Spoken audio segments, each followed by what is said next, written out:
What can you bring to this role?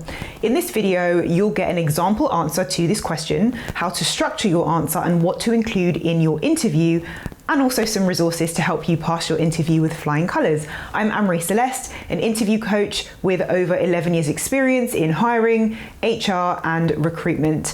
I cover tough interview questions and answers on this channel. What can you bring to this role is a competency-based interview question. So this means that the interviewer is assessing your ability to do the role in a variety of different essential areas.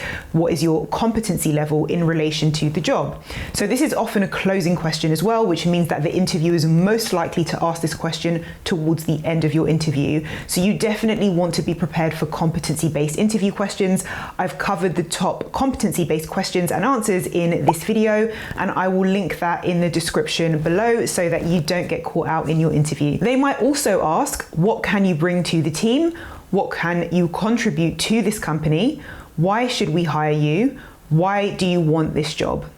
Be sure to keep your answer hyper-relevant to what you can add to the role, as this is what the question is asking, and some candidates will go on a tangent about why they like the company, which is relevant as well, but the question here isn't what can you bring to the company. I do cover that question in this video, which I'll link in the description below, but this question in this video is about the role. This is how you keep your answer relevant. So look at essential skills that you have that match with the role. So let's say that you were interviewing for an accounts payable assistant. This is an example job description that I created. So this section here under skills and experience is where you would look when you're preparing for the interview so that you can identify where your essential skills match the ones in the role. And then you would use that in your answer. So this section down here under behaviors is where you would look at the behavioral skills required and which ones you have that match with the role. So the second thing to include is any transferable skills that you have that would allow you to add value in the role. So transferable skills are those skills that you've gained either in a previous role or in other areas of life. Could be projects, volunteering, studying, and these skills would transfer well to the role that you're interviewing for. And it doesn't need to be something specific like I studied engineering and this is an engineering role. It can be something like a soft skill, like I dealt with unhappy customers at times in my last role, and I noticed that there's a complaints handling element in this role. Or I can see that you're looking for someone to run reports. I used to compile key data information on a weekly basis for my manager or head of department, so I have some similar experience. So here's how to structure your answer. So start with your why, then at least 2 relevant hard skills, then 2 relevant soft skills, 2 key skills, and 1 new idea, which is optional, but I'll cover that. So this is how that structure looks in an example answer. I'm going to use a marketing role this time just for a bit of variety. I've always been passionate about working in marketing. I have a naturally curious personality, and working in this niche feeds my desire to combine my creative skills with data analysis, and I get to see the measurable impact of that on target audiences. But more personally, I have a passion for storytelling and connecting with others. I love the challenge of evolving trends, understanding consumer behavior, and finding new ways to engage with them. Marketing is always evolving, and I find it exciting to stay ahead of trends and improve my strategies. So this first part is your why that I mentioned earlier. So this is what a lot of candidates miss out, why you're in the industry you're in, why you choose to do the job that you do now, why you're passionate about the job that you're going for. If you don't have experience because you're new to the workforce or you're pivoting to a new industry, then you can stick to why you're passionate about the role specifically and just skip anything that references previous experience. Now, that first part of the answer is a bit long. I made it that way deliberately so that you can pick and choose what parts are most useful to you and leave the rest. And so then you move from your why into your relevant skills. I also noticed that data analysis is quite prominent on the job description, and I have a strong ability to analyze large amounts of data to inform and optimize marketing strategies. I also have experience in project management, which has allowed me to understand the importance of deadlines, effectively communicating cross-functionally, along with budgeting and resource allocation. So in this part of your answer, you've included the hard skills, and do try to include a minimum of 2. So hard skills are the skills that are tangible, measurable, they're easy for you or the interviewer to determine whether you have them or not. For example, this is an example job description for an HR assistant. This section here under skills and experience, they ask that you have experience using a specific system called Oracle, or here where it says experience conducting onboarding and exit interviews, these are what you call hard skills.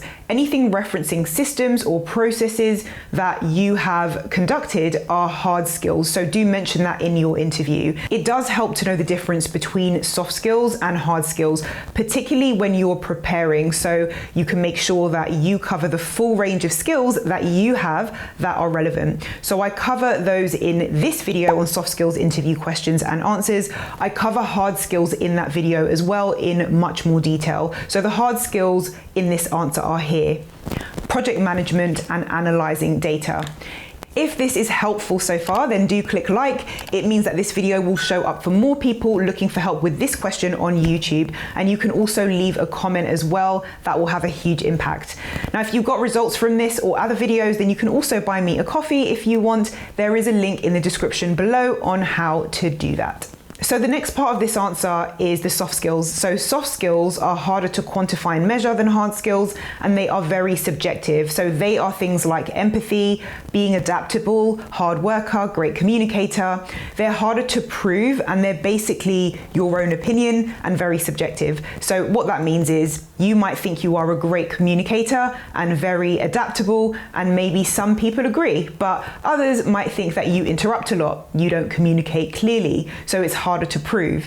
If you want to know how to make your soft skills really clear and prove them to the interviewer, then it's in that video that I mentioned earlier on the soft skills questions and answers. Part 3 is, I consider myself to be a strong collaborator. I've always seen the value in including multiple viewpoints, as you can cherry pick the very best of everyone's experience and strengthen what you're creating. And I also have a lot of experience working with cross-functional teams and stakeholders to bring ideas to life. I also think that creativity is an important soft skill and one that I pride myself on. In my first month of my previous role, I came up with a choose your own adventure campaign idea that gave customers an interactive and personalized experience. It was fun and engaging, but it also allowed the marketing team to gather valuable data on consumer preferences and behavior. I suggested this idea because I thought it was fresh and innovative.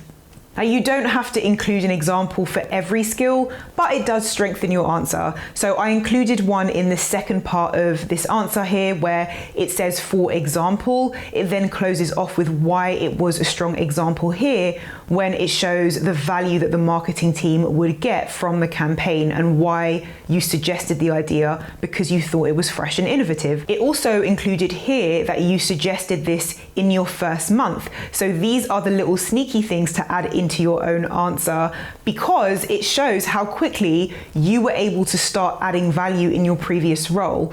In this case, in your very first month, which positions you as a high performer. If you don't have experience, then you could use an example of a suggestion or a contribution you made in your personal life, like organizing an event or a university project while studying. So in the last part of your answer, you can include one new idea. Now, this is optional. It can strengthen your answer, but it can also be a bit risky. So only use this if you're going for a role where they've indicated that they value ambition or entrepreneurship as a character trait. This is really common in certain types of sales roles or agency recruitment or similar types of roles. Some companies require an entrepreneurial mindset, so demonstrating a new idea or ambitiousness can be a good thing. If the role doesn't request it, then leave this out, because some roles will just look for someone who is just happy in the role. And someone who has too many ideas too fast isn't always what the interviewer wants. So do pay close attention to the job description. So here's the example. I also think I can add value in this role. When I was preparing for this interview, I came up with an idea that I wanted to share, a customer advocacy program.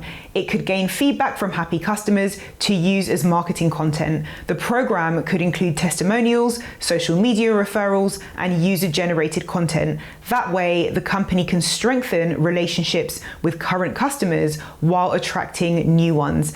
This is different to the earlier marketing idea because it's an idea related to the role that you're going for as opposed to a previous idea that you had in another company. The reason that this answer is strong is actually not because of the idea, it's because of this here where it says, while I was preparing for this interview. So you're showing the interviewer that you prepared, which I highly encourage that you do for your interview. By preparing, looking at what the company does or coming up with a suggestion or an idea, you will be leagues ahead of most candidates.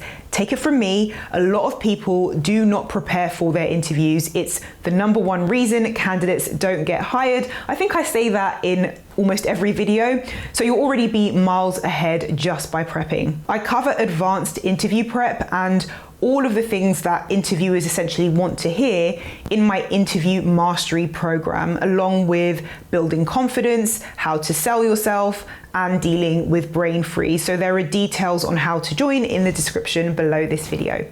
Now, I hope you found this helpful. If you did, then feel free to let me know what interview you have coming up, and I will see you in the next video.